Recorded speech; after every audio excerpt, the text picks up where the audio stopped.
साथियों नमस्कार। आप देख रहे हैं टिप्स सिविल सर्विसेज और मैं हूं श्रीकांत त्रिपाठी। बादल का बनना और बादल का बरसना एक सामान्य प्राकृतिक प्रक्रिया है। लेकिन जब यही बादल बहुत संघनीभूत होकर बहुत ज्यादा कंडेंस होकर एक ही क्षेत्र में 100 मिलीमीटर प्रति घंटे से अधिक बारिश कर दे तो उसे बादल का फटना कहते हैं। सामान्य वर्षा हो, मूसलाधार भी वर्षा होती है, लेकिन जब किसी एक क्षेत्र में, निश्चित क्षेत्र में, छोटे से क्षेत्र में 100 मिलीमीटर प्रति घंटे से अधिक बारिश हो जाए, बादल बरस जाए, तो इसी को बादल फटना कहते हैं। और जब ये बादल फटते हैं तो तबाही का एक मंजर लेके आते हैं। गांव के गांव मलबे में बदल जाते हैं, लोग लापता हो जाते हैं, सड़कें खत्म हो जाती हैं और काफी जनमाल की हानि होती है। आखिर क्या कारण है कि बादल फटते हैं? उत्तराखंड ही इतना संवेदनशील क्यों है? जल चक्र कैसे होता है? और इन पूरे सिस्टम को कार्य करने के लिए कौन कौन सी संस्थाएं कार्य करती हैं, जिम्मेदार होती हैं? और क्या कारण है कि वर्तमान परिस्थिति में हमारा प्राकृतिक संतुलन बिगड़ रहा है और बादल फटने जैसी गंभीर घटनाएं बार बार हो रही हैं? आज हम इसकी चर्चा करेंगे। हम जानते हैं साथियों कि दिनांक 5 अगस्त 2025 को हमारे उत्तराखंड के उत्तरकाशी में धराली गांव, हरसिल गांव और सुखी गांव में बादल फटे। 3 जगह बादल फटे। ये उत्तरकाशी जो जिला है उनके गांव है और ये गंगोत्री के आसपास ये जिले बने हुए हैं। यहाँ बादल फटे लगभग दोपहर 12:30 बजे की घटना 5 अगस्त को। और ये बादल फटने से इतनी मूसलाधार बारिश हुई कि एक सैलाब बन करके पानी आया, मलबे को साथ लेके आया, पहाड़ को साथ लेकर के आया और गांव के गांव को दबा दिया। कई लोगों की मौतें हुई और कई लोग लापता हुए। आज इन्हीं बिंदुओं पे हम चर्चा करेंगे कि आखिर बादल फटने के कारण क्या है, ओरोग्राफिक इफेक्ट क्या होता है, वर्षा का जो चक्र है वो कैसे बनता है, उत्तराखंड इतना संवेदनशील क्यों है और हमें इसके बचाव के लिए हमें क्या करना चाहिए, इंसान को, मानव को क्या जागरूकता, अवेयरनेस रखना चाहिए कि इन समस्याओं से जा सके। और आज तो वैज्ञानिक युग है, विज्ञान के पास ऐसी बहुत सारी जानकारियां हैं कि हम प्रीवियस प्रिकॉशन रख करके हम बड़ी बड़ी दुर्घटनाओं से, बादल फटने से, क्लाउड बर्स्ट होने से होने वाले नुकसानों से बच सकते हैं। वर्षा का एक अपना चक्र है। हम जानते हैं कि हमारे पृथ्वी पर 2/3 भाग में पानी है और इस पानी में जब सूर्य की गर्मी पड़ती है तो पानी में वेपोराइजेशन होता है, बाष्पोत्सर्जन होता है। जैसे कि पानी गर्म होता है तो पानी गर्म होने के बाद वो बाष्प बनता है, भाप बनता है और ऊपर उड़ जाता है। पौधे भी बाष्पोत्सर्जन करते हैं और ये जो भाप बन के ऊपर उड़ती है तो अंतरिक्ष में, आकाश में कुछ दूरी पर जाकर टेम्परेचर कम हो जाता है और इसमें नमी आ जाती है।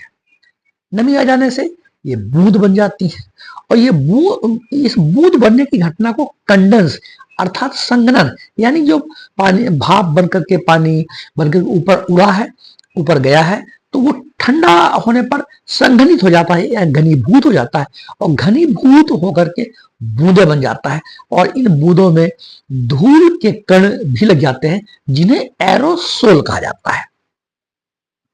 ये एरोसोल पानी के साथ, नमी के साथ हो जाते हैं और जब ये भारी, ये जो बूंद है, पानी की जो कण है, जल वाष्प के जो कण है ना, थोड़ा भारी हो जाते हैं तो नेचर उनको संभाल नहीं पाती और ये नीचे गिरने लग जाते हैं। इसी को वर्षा होना कहते हैं। यही प्राकृतिक वर्षा है। हमने बताया कि यही वर्षा जब घनीभूत हो जाती है और 100 मिलीमीटर प्रति घंटे एक ही स्थान पे कुछ निश्चित क्षेत्र पर जो हुए बारिश, मूसलाधार बारिश हो जाती है, तो इसे बादल फटना कहते हैं, जैसा कि अभी हाल ही में उत्तरकाशी में। इसके पहले भी उत्तराखंड में 1952 में नयार नदी में बादल फटे थे, तो पूरा गांव का गांव तबाह हो गया था। 1954 में भी ऐसा हुआ था, 1975 में भी ऐसा हुआ था, और 2013 में केदारनाथ में इस तबाही ने क्लाउड बस्ट ने बादल फटने की घटना से जो मंजर, जो तबाही की स्थिति देखने को मिला था, हजारों लोग काल के गाल में समा गए, लापता हो गए।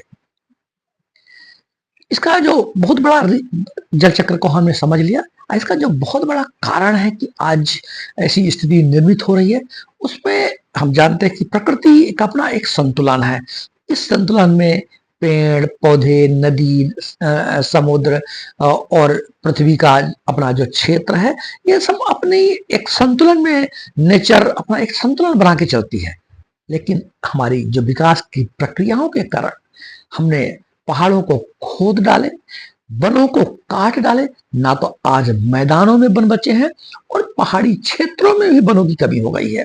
सुरंगें खोद डाली, पहाड़ों को खत्म कर दिया, जबकि एक प्राकृतिक बैलेंस के लिए, जमीन को ठीक रखने के लिए इन सबका, पर्वत, पहाड़, नदी, समुद्र, वन, इन सब की जरूरत होती है। लेकिन हमारी विकास की प्रक्रिया ने हमको हमारे खनिज संसाधनों की आवश्यकताओं ने, टनल की आवश्यकताओं ने, और जो हमारी बढ़ती हुई जनसंख्या को बसाने के लिए और शहरी सुविधाओं की आवश्यकताओं को देखते हुए आज ऐसी परिस्थिति बन गई है कि वनों का विनाश हो गया है। वन, जब प्राकृतिक वर्षा होती है, एक तो वर्षा का संतुलन बनता है, वन जहां होते हैं वहां वर्षा को खींच लेते हैं और वर्षा का एक प्रॉपर डिस्ट्रीब्यूशन हो जाता है। लेकिन आज परिस्थिति मुख्यतः उत्तराखंड जो कि पूरा एक प्रकार से पहाड़ी क्षेत्र है, ऊंचे ऊंचे पहाड़ है और नीची नीची घाटियां हैं, ऊंचे ऊंचे पहाड़ और नीची नीची घाटियां हैं। मैदानी क्षेत्रों में वनों का सफाया हो गया, वन बचे नहीं। तो ये जो पहाड़ में जब मानसून का सीजन आता है, तो जो मानसूनी हवाएं होती हैं, ये पहाड़ को चढ़ती हैं। पहाड़ को चढ़ने पर ये नमी को एकत्रित करती हैं। इसी को ओरोग्राफिक इफेक्ट कहते हैं। मानसून के समय या जब पश्चिमी विक्षोभ आता है, पश्चिमी वेस्टर्न डिस्टर्बेंस के समय, ये जो हवाएं होती हैं नमी को इकट्ठा करती हैं और ये पहाड़ों में ऊपर चढ़ जाती हैं। लेकिन ये जब इकट्ठा होती हैं तो मैदानी क्षेत्रों में वनों का बड़ा अभाव है, तो इनका पहाड़ों में बड़ी तेजी से वर्षा होती है, मूसलाधार वर्षा होती है, 100 मिलीमीटर प्रति घंटे की रफ्तार से वर्षा हो जाती है। यही क्लाउड बर्स्ट की स्थिति निर्मित होती है और पहाड़ों से बहुत तेजी से, बड़ी रफ्तार से पानी का बहाव आता है, जो अपने साथ पहाड़ी मलबा भी लेके आता है।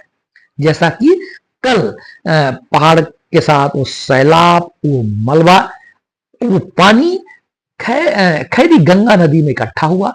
इकट्ठा क्या हुआ, वो बहुत स्पीड से आया और पूरे गांव में तबाही लगा दिया।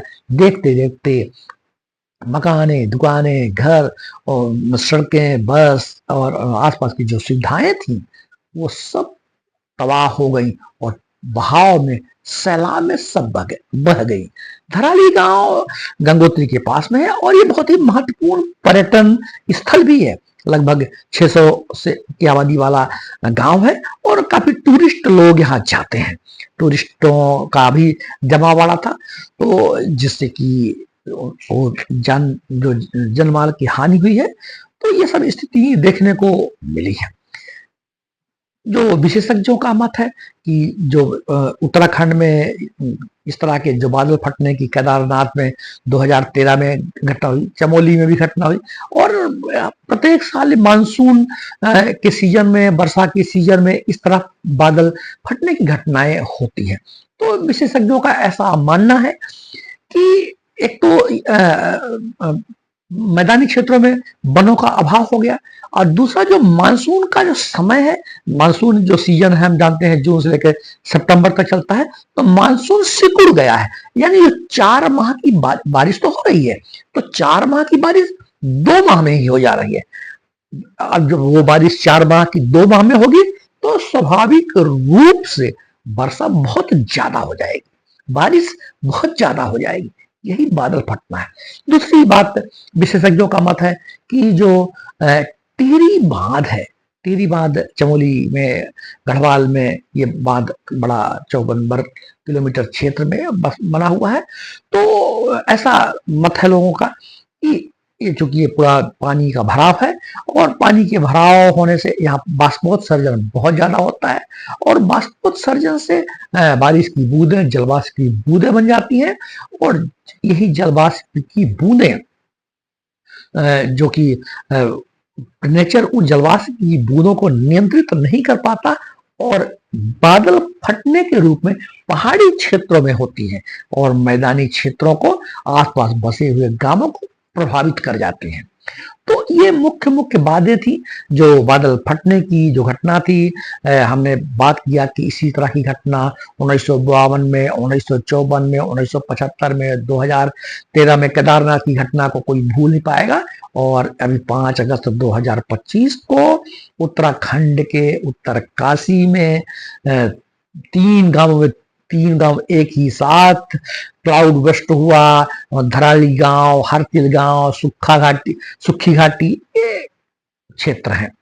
तो हमने इन बातों की चर्चा की कि वर्षा क्या है, वर्षा कैसे होती है, जल चक्र क्या है।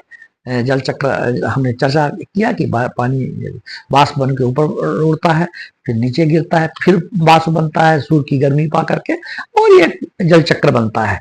उत्तराखंड बहुत ही संवेदनशील है इन मामलों में, क्योंकि वो पर्वत है ऊंचे ऊंचे और नीची नीची घाटियां हैं, इसलिए भी ये इस तरह की स्थिति, बादल फटने की स्थिति निर्मित होती है।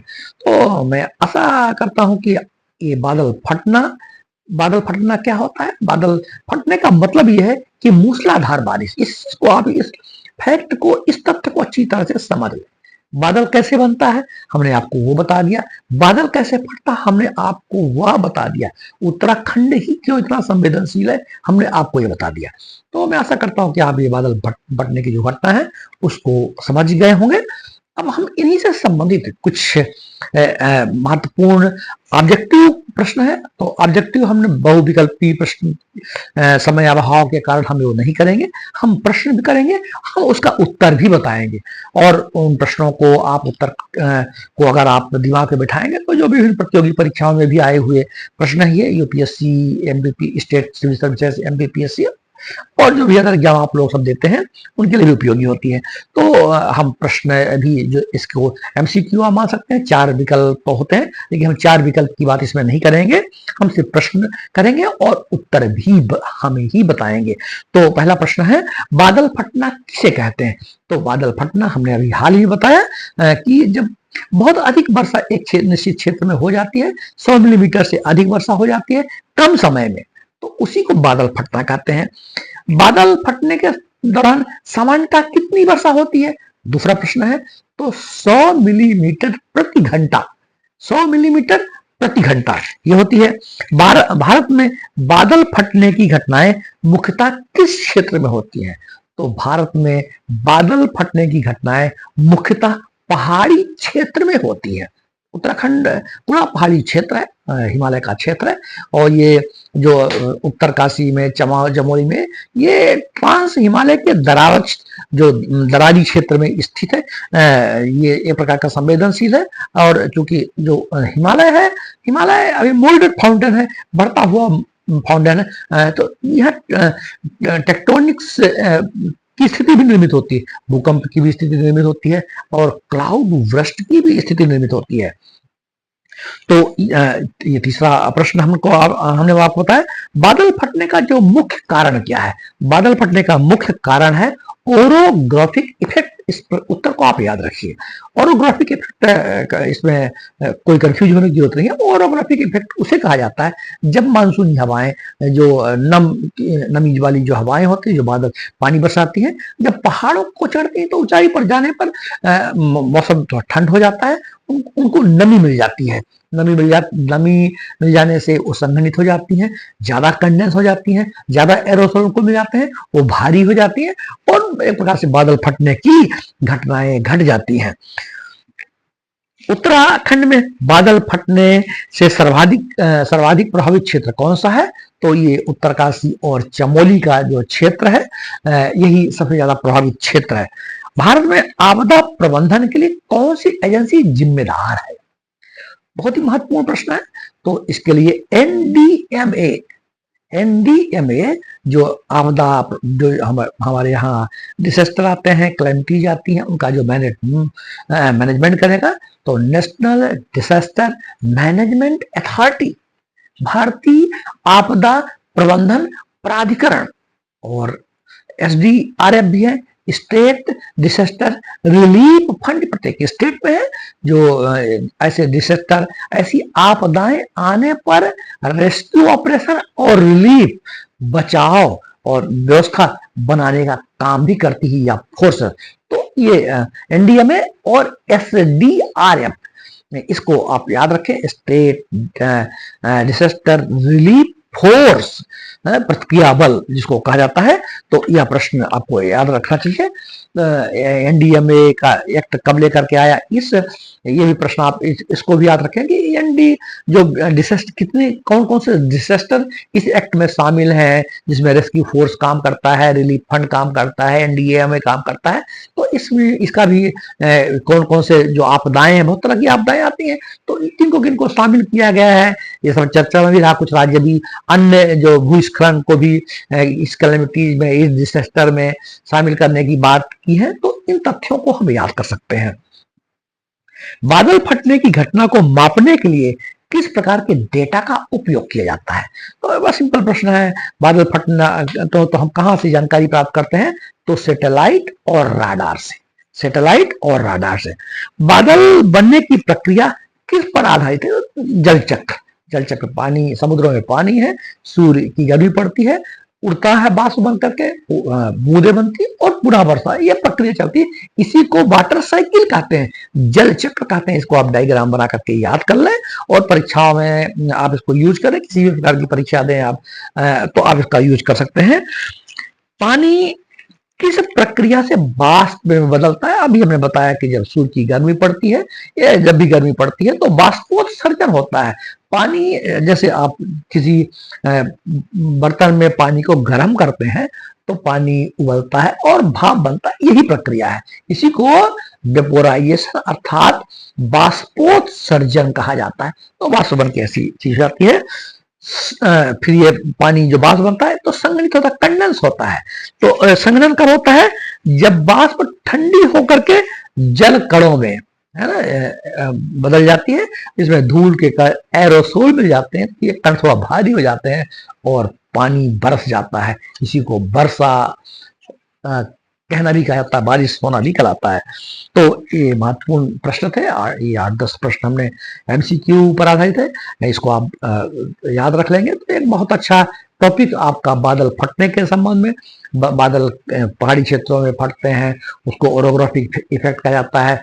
पानी का, बादल का संघनन कैसे होता है, पानी कैसे बरसता है, जल चक्र क्या है और कब कब ये घटनाएं घटित हुई हैं, इसके लिए जिम्मेदार एजेंसी कौन सी है, एनडीएमए, एसडीआरएफ। तो ऐसे महत्वपूर्ण फैक्ट है, ये छोटे छोटे टिप्स हैं। अगर इन टिप्सों को आप दिमाग में रखेंगे तो बड़े सुंदर आप निबंध लिख पाएंगे, आप बहुत सुंदर एमसीक्यूज तैयार कर पाएंगे, आपका कॉन्सेप्ट क्लियर होगा। तो किसी प्रकार का कोई भी प्रश्न आता है उसको आप इजी वे में उसको कर पाएंगे। तो मैं आशा करता हूं कि मेरी बात सरलता से आप तक पहुंची होगी, या हमारी बात आप तक पहुंची होगी।